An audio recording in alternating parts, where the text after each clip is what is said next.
Unfortunately, what you're about to hear is real.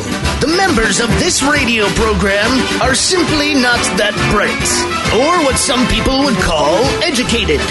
They are merely stupid.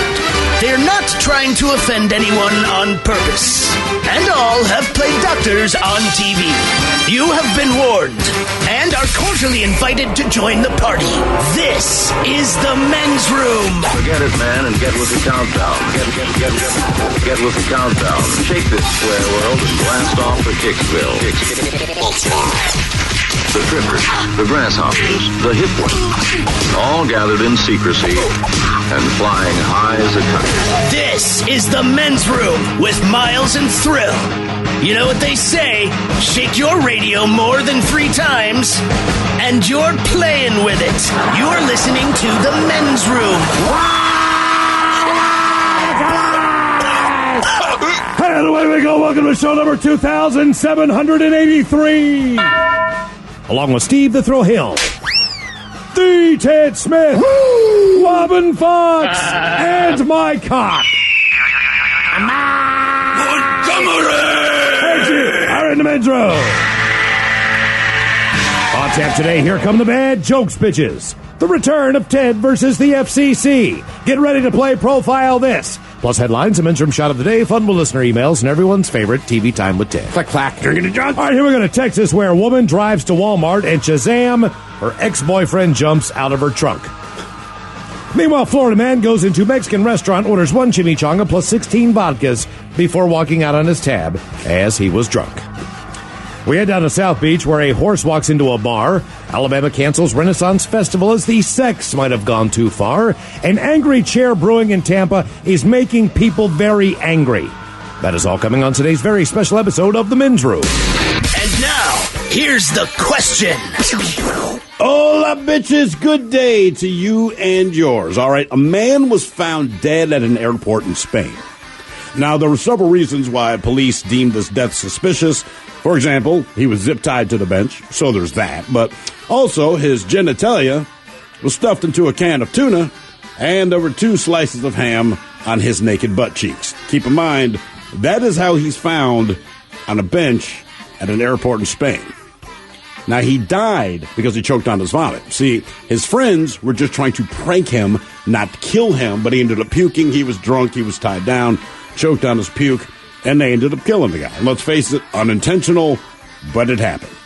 But sometimes we inadvertently injure people. Are you familiar with HPV, or the human papillomavirus? Now, HPV can cause cancer in women, specifically cervical cancer. However, now a lot of men are starting to get throat cancer after performing cunnilingus on infected women. And we're not even kidding. And listen, Michael Douglas was the first person, the actor, was the first person we ever heard to get throat cancer this way. We thought maybe he was just speaking ill of his wife, or he wanted to deny that his smoking had anything to do with it. Turns out, he might be right. That's right, HPV now getting past the guys. And apparently, guys, it's 4 times worse for us than it is for women. For whatever reason, our bodies just don't fight it. It's not good for women. It's this much worse for guys. But once again, that's very unintentional way of hurting someone. But it happens to all of us, and we've all done it, man. You tried not to, you didn't think it would hurt, or you didn't know someone was there, and something goes south. So today, we just want you to come clean and tell us about that poor bastard you ended up injuring. Today's question: who did you unintentionally injure? Be part of the big show. Call 844-999-OLA. You can like The Men's Room on Facebook. Follow us on Twitter at Men's Room Live. And send those emails to themensroom@mensroomlive.com. You are listening to the Men's Room Radio Network. We return to the men's room with Miles and Thrill. All the shows, and away we go. Welcome to show number 2783. What a large and in charge program we have for you today. Guaranteed future repeat. You'll be hearing this one probably sometime, I would guess, in 2016. You're going to hear this show again. We've got bad jokes coming up for you. We'll drink and toast with a shot of the day, return of Ted versus the FCC, and another round of Profile This. And today we're going to talk about one of the things where I don't know that I've ever felt worse in my entire life than the feelings I have had after unintentionally injuring another human being. Well, sure. And you can hurt yourself. You can go, oh, my God, I broke my arm. I think I just snapped my ankle in half. I think I gave myself a concussion when I fell. And all those things are very concerning. However, you don't feel bad about the action as much as you just feel bad about the pain and understanding what you have done to yourself. Now, I truly believe that even though you don't go through the physical pain involved in whatever it is, the emotional and mental scarring of realizing that you've hurt someone else unintentionally is just as bad in a lot of ways. This obviously physical pain's a different thing. Maybe. But, I mean, you feel awful about it for a long, long time when you hurt somebody. The thing is, I don't think it ever measures up, right? Because the worse you injure someone, the worse you feel about what you've done, right? Yeah. But if it's to the point where I feel absolutely awful, it means I absolutely obliterated you. So no matter what, you still feel worse than me. Like, I feel bad. But if I feel really, really bad, that means, like, I accidentally lit you on fire bad. And I still feel like no matter how bad I feel, you still feel a little worse, right? If I just, I don't know, accidentally bump into you and you stub your toe, well, I just feel a little bad. Sure. But you receiving the pain still feel worse than I ever will. It's not that I lack sympathy, but it's like whoever's on the receiving end of the pain, I just think they feel worse than you do. Like, like, man, I feel like, hey, we had a guy that called in earlier this week, and a buddy of his or a coworker of his accidentally fired a nail gun. The nail gun went directly through his penis, Prince Albert style, and stuck it to his leg, right? And he said the guy felt really bad. Even years later, the guy saw him at a bar, offered him all the money in his wallet, which was like, but the other dude still had a nail in his penis. You know what I mean? Like, I get that guy was feeling guilty, but it's like, it just doesn't measure up. Yeah. I'd rather have the years of guilt, like, oh my God, man, I once shot a man in the penis with a nail gun. Like, I don't want to have to share that story, but I would rather tell that story than, hey, man, one time someone shot me in the penis with a nail gun. Yeah. One time in high school, like, if you're playing football or whatever, you'll have a scout team, right? Which is not the real position. So it's like the end of practice. So I'm short, fat kid. So I'm like, hey, let me play safety. My coach is like, sure. And it's freshman football, right? So this kid's coming across the middle. The ball's there. I could intercept it, but no, man, I'm playing safety. I'm going to lay this kid out. Boom. I blow him up, crush him. He's on the ground in pain. I'm celebrating. Right. Now, this kid was only playing football kind of for fun because he was recruited to be a pitcher at the school. Oh, no. And when I hit him, I broke his arm. Oh, obviously you feel bad. You can tell. Yeah. But I just remember the person that was pissed the most was the baseball coach. Oh, yeah, he was. My buddy Don't worry about it, dude. He played 3 years of high school baseball still. Yeah, he played 4. He could have gone on to be a great collegiate player, but his arm was too weak from that break he had his freshman year from football. When the dude who has no business playing safety. I mean, but like, you didn't even get hit by a safety. Right. You know what I mean? Yeah. But it's like, it wasn't even a game, and he did not get hit by a safety. He got by a guy playing the safety position in a non-game. I know, but that sucks. You know, like, broke his damn you have to understand that hurts worse than going over to someone's house and being invited over and then breaking their prized possession. You know what I mean? It's like there's all kinds of things. I mean, these things happen, Miles. What are you talking about now? When I broke your little Transformer toy. I know. But. Okay. It was the Space Shuttle Challenger. Okay. It was an original edition. It was worth some money. I'm saying and Ted recreated the Challenger experience than 2 seconds of touching it. No, but I'm not a science guy. I don't know how. It was like, hey, man, can I hold this? Yeah, Ted. And this quick. Hey, Miles, I think I broke your toy. I know. I knew you broke it immediately. But I found that you have a magical power to do that. I do. I can break toys. Quickly. And arms. But, okay, let's maybe your dog watching service takes off. You know what I mean? Where you like, for a while, you take like a dog for Are we talking about Pet Solutions? Yeah, Pet Solutions. Ooh. Okay. I don't know if you call that a dog service. Let people know what Pet Solutions is. Pet Solutions is... It's very simple, man. You got a dog. Maybe he's sick. Maybe he's just annoying the children. Don't worry about what happens to this dog. Just know I offer you a solution, and this dog will no longer be in your life. Oh, okay, so it's just called Pet Solutions. Yeah, Pet Solutions. The dog's going to disappear. Right. You don't have to worry about the dog anymore. You got that one goldfish? It's a real pain in the butt. You call Ted over at Pet Solutions. Pet Solutions. All right, so maybe I want my dog back, but I was just hoping that Pet Solutions could watch my dog for a couple hours. If getting it back while I go to the movies. Right? Maybe I want to go see Black Panther, and I'm like, look, my dog's going to go crazy. So here's the dog. I want to go. You just need it for 2.5 hours. I'll be back. I come back. I watch the movie, and my dog's dead. All right. I would feel horrible. Right. Because you didn't hire us for that service. No, I did not. At least not in your home. But the same thing could have happened if I left the dog at home. Right. But you should feel horrible Like, I'd be like, if I came home, my dog was dead, I'd be like, oh, man, my dog's dead. God damn it. But if I went over to your place, I'd be like, dude, you killed my dog. You should feel terrible about this. I think in that case, maybe you feel worse. Look, our boss, years ago, man, he had, was it a yellow lab? I don't remember. A big, happy dog. And he says, hey, man, I'm going out of town for like 2 days. We watch the dog. Like, sure, no problem. So he drops the dog off, and he also dropped it off with one of those, bull penis chew toy things. Okay, so. What are those called? Or I don't remember, but he's like, it's a real bull penis. It really is a bull penis. That's great, boss. Thanks. So, but I give the dog the bull penis, and the dog goes to town. I don't think anything about it. Boss gets back from out of town, swings by, picks up his dog. Everything is fine. I swear to God, an hour later, my phone rings. He's like, hey, man, my dog is like convulsing and having these massive seizures. I'm at like the emergency veterinary clinic, and I feel horrible. And the thing is, I hadn't done anything. Yeah, you did. I gave the dog the food that it gave me to give it. The bull penis is the only thing outside of the ordinary. Pixie stick? Something. But, and yes, dog seizing. So bully stick? Bully stick. Bully. Bully. Yeah, what if that cow knew, like, when you die, your penis are going to dry it out and give it to a dog to eat? If you thought that just the initial process of life would was you bad, be okay with that? You're going to be cubed, you're going to be stewed, you're going to be ground, you're going to be cut up into delicious fillets, and at the very end, your penis is going to be dried and fed to a dog to enjoy for days. Yeah, but that's the only part of the bull, because we eat the cow, right? So the bull's just your penis. Okay. I'm into that. So who has it worse? Does the cow have it worse, like we're taking every part of you, and we're going to eat you? Then with the bull, like, we're not going to eat you, but we're going to take your penis, dry it out, and give it to a dog to tear apart. And what about the ox? People are eating his tail. Yeah, that's true. Yeah, man. Who did you unintentionally injure? 844-999-OLA will tell you about the story about three friends we believe are friends that were having a good time in Spain, and then things went terribly wrong. So who did you unintentionally injure? 844-999-OLA. Hello, Ryan. Welcome to the men's room. Hola, bitches. Hola. Hey, what's up, Ted, Destroyer of Dreams? Oh, jeez. What's up, dude? Only if you play baseball. It's true.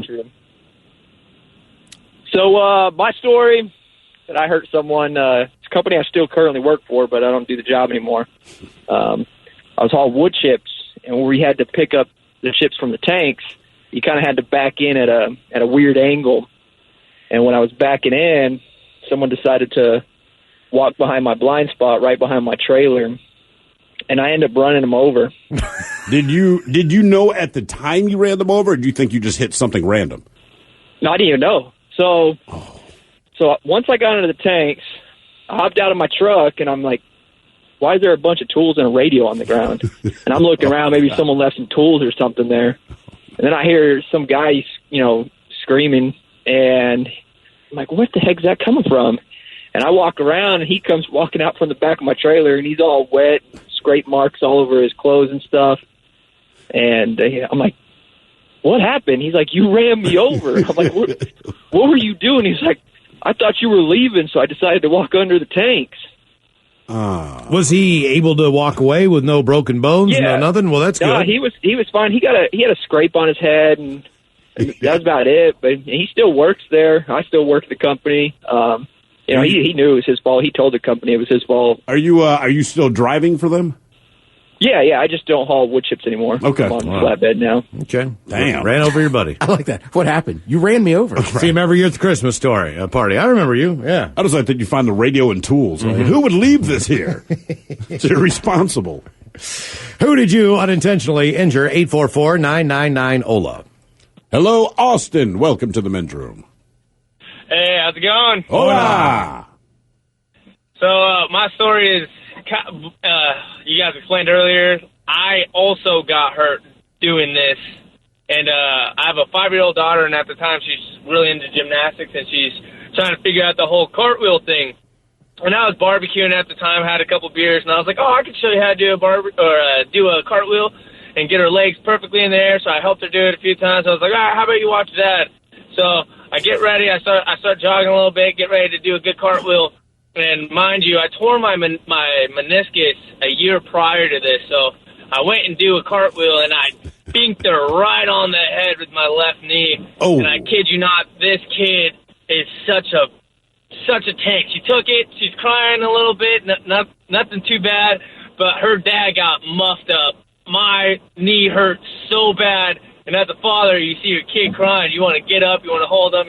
I couldn't do none of that. I was in so much pain. My knee hurt. And I was like, oh, sorry. And my girlfriend at the time, I had to take care of her. I get up. I start limping towards her, but I fall on the ground because my knee was killing me.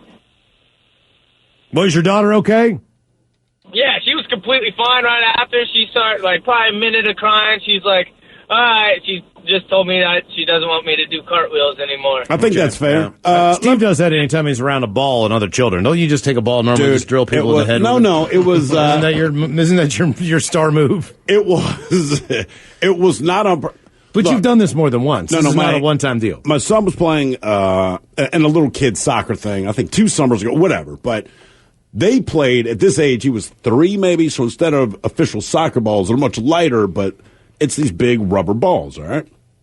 So I'm kicking it around with him. And the thing is, you can kick it as hard as you want. It's only going to go a certain distance. It's like throwing a balloon, right? So I go up there and I kick this thing, and oddly enough, it takes this weird left-hand curve off of my foot, and it hits this kid in the face. All right, it's another kid, hit him in the face. He's not quite crying, but he's clearly stunned. And I'm apologizing because his dad, the kids are young enough that all the fathers are there, right? So I'm like, hey, man, my bad. He's like, yeah, don't worry about it.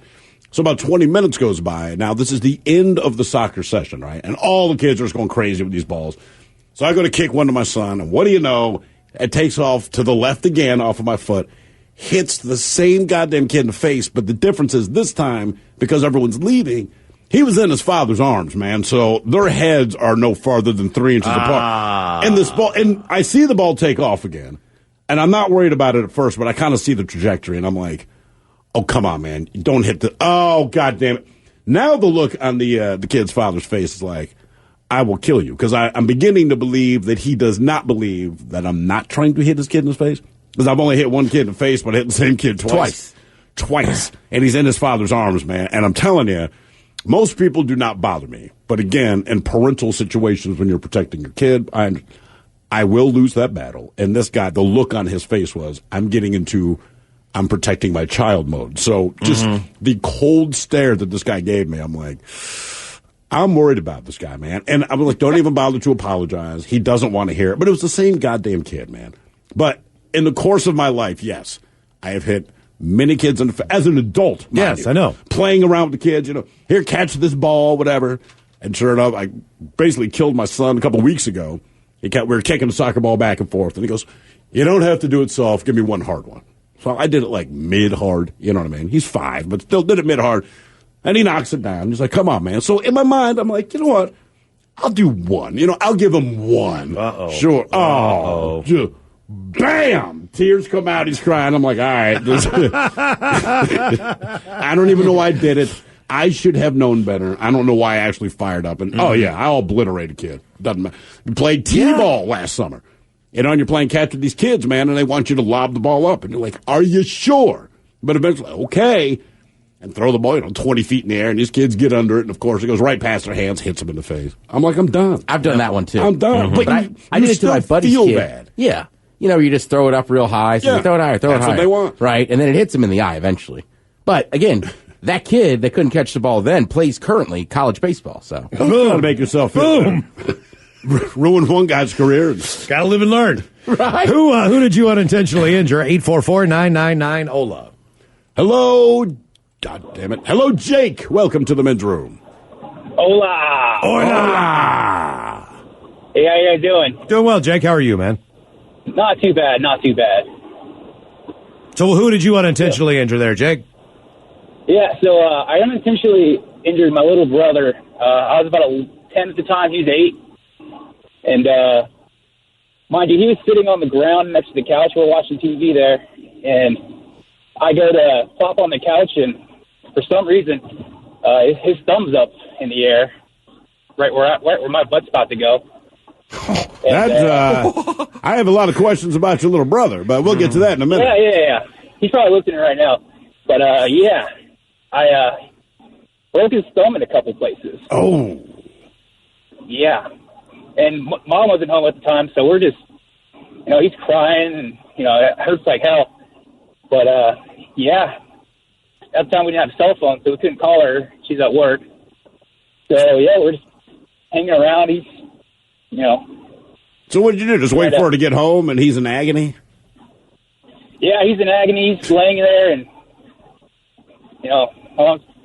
she's like, okay, it's a little late, so we'll wait to go to the doctor tomorrow. And they go, and sure enough, the x-rays show a couple broken bones. Okay. So does he still hate you to this day?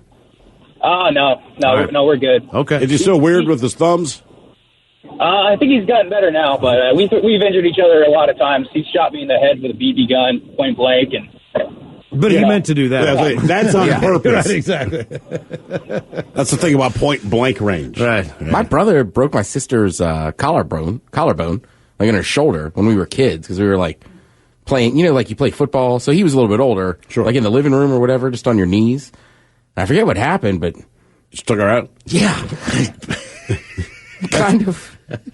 Broke her collarbone. It's a very similar story that you had with the guy who played baseball. We played basically tackle football as kids. Yeah. And my buddy, it's a summer thing, and we played almost every single day. We understood how to tackle each other to the point where every once in a while you take a knee to the head. Sure. Somebody get knocked out for a minute, but not too bad. No broken bones, nothing. And my one buddy who was going to go play Division I football, he catches a pass. My other buddy, Brian, kind of grabs his arm, and the way his momentum was going, when he grabbed his arm, he kind of like swung around and swung with Garrett. And when he turned, it was just his momentum, and it kind of just dumped him on his shoulder and his head. Like he held onto his arm, and the way he just kind of, his momentum went like, boom! Yeah.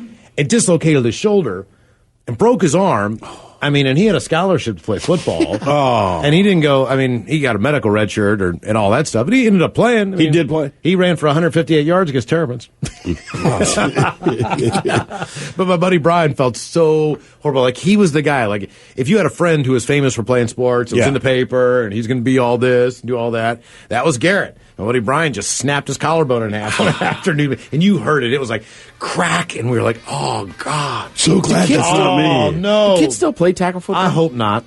Probably. I would think so. I mean, every once in a while, we all did. Thanksgiving came back around as you got a little bit older than that. Maybe 1 or 2 or 3 or more of those games, but after a while, you're like, this just hurts.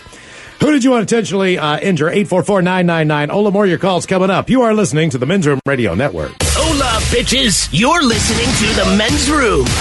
The mystery of a man who was discovered lying face down on a bench in an airport in Spain on October 21st has been solved. The sleeper had been tied to the bench near the arrivals lounge, and his trousers, according to the story, had been pulled down around his ankles. 3 men have now been jailed for 2.5 years after admitting manslaughter. James O'Brien from Cork, Ireland, and Jesse Munk from Finland, and his friend Mika, sentenced at a criminal court just this past week. A post-mortem revealed he choked to death on his own vomit after a heavy drinking session. At first, police feared that Mr. Alford's death was some kind, maybe, of a homophobic hate crime. Why did they assume? Why? Because his pants were down? They weren't exactly sure. Well, maybe has something to do with... Yes. You find a guy tied to a bench who's choked on his vomit. Police were told he had fallouts with the other men at the airport because he was mean about sharing food and drink with them. They were getting hammered together. Right. They were getting ready to get on a flight. Maybe he didn't want to share his food. Either way, as he got drunker and drunker, they were giving him a hard time. But after the suspects were arrested, and part of the reason they were is because they video recorded the incident and posted it on Facebook. The judge said it had been proved the men had tied Mr. Alford to the bench despite him being drunk. He added, they didn't just tie him to the bench, something which Mr. Munk checked had been done, but they filmed Mr. Alford and were also laughing about his temporary helplessness. They ended up putting a lit cigarette in his mouth after having put it in his buttocks, and then introduced his naked testicles into an empty tuna can.